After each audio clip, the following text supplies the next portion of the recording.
Mon pays est actuellement soumis à une insécurité alimentée par des gangs armés qui volent, qui violent, qui tuent et kidnappent des nationaux aussi bien que des étrangers. C'est un tableau sombre de la réalité quotidienne des Haïtiens que le Premier ministre, le Dr Ariel Henry, a présenté lors de son discours au 9e sommet des Amériques en juin 2022. Haïti, la terre des terreurs, un pays à la dérive contrôlé par des gangs. Au bord du gouffre, les Haïtiens sont laissés à eux-mêmes dans une cité où les bandits font la loi. Dans ce dossier, nous vous présentons l'impact de l'insécurité sur la coopération internationale. Donc l'insécurité, d'abord, c'est sur nous-mêmes, non? Parce qu'on a un peu ce sentiment d'impuissance, un sentiment un peu de peur. On peut être kidnappé, on ne sait pas ce que nous pourrons avoir sur nous-mêmes. Donc il y a un peu un retrait, un peu on s'enferme en soi-même. Il y a notre travail qu'on doit continuer, c'est important, mais on a plein de contraintes. On rencontre des difficultés, effectivement, pour mettre à bien nos projets. Moi, je suis obligé de prendre un certain nombre de dispositions particulières pour assurer justement ma sécurité. C'est tout un tas déjà de contraintes qu'il n'est pas forcément facile de gérer au quotidien et qui alourdissent un petit peu. Ce qu'il faut souligner, la coopération internationale ne fonctionne pas dans l'incertitude. Tout est une question de planification. Dans le cas contraire, c'est un grand dilemme. L'économie en général et la coopération internationale fonctionnent très mal quand nous sommes dans une zone d'incertitude, puisqu'il faut planifier sur 2 ans, 10 ans, 15 ans. On est vraiment amputé.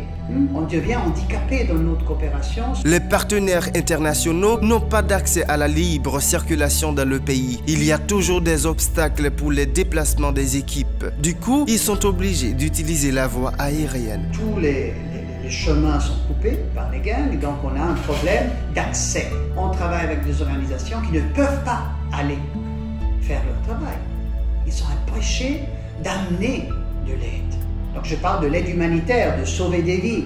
Vous voyez donc l'exemple récent de Cité Soleil. Nous pose des obstacles pour pouvoir déplacer nos équipes, déplacer le matériel, déplacer les actions qu'on doit faire en dehors de la ville. Ils sont obligés d'utiliser la voie aérienne, par exemple, ce qui augmente énormément les coûts. Alors c'est certainement un handicap pour la coopération internationale. Avec toutes ces dérives, ce n'est pas du positif sur le plan coopération internationale pour Haïti. Les droits humains sont entravés et personne ne doit être en danger. Ce n'est pas vraiment un très bon point pour le pays, franchement, parce qu'en ce qui a trait avec la question des droits humains, et sur lesquels on évolue par exemple les États, on évalue les États pour voir quels sont les efforts qui sont faits, eh bien, quand il y a l'insécurité, ça entrave cette évaluation. D'autre part, l'ambiance de destruction des institutions étatiques rend plus difficile le fonctionnement des accords de coopération internationale. Par ailleurs, cet exemple économique va vous sidérer. On a commencé il y a 4 ans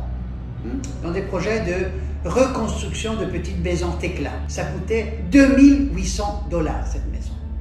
Vous savez combien ça coûte aujourd'hui? 5200 $. Mais pourquoi? Pas parce que nos frais sont beaucoup plus chers, nos salaires n'ont pas augmenté, mais c'est à cause du matériel, mais aussi le transport. Qui veut passer à Martisson? Combien ça coûte passer à Martisson? Comment est-ce qu'on peut amener ce matériel là-bas? Et donc tout ça, ça cumule.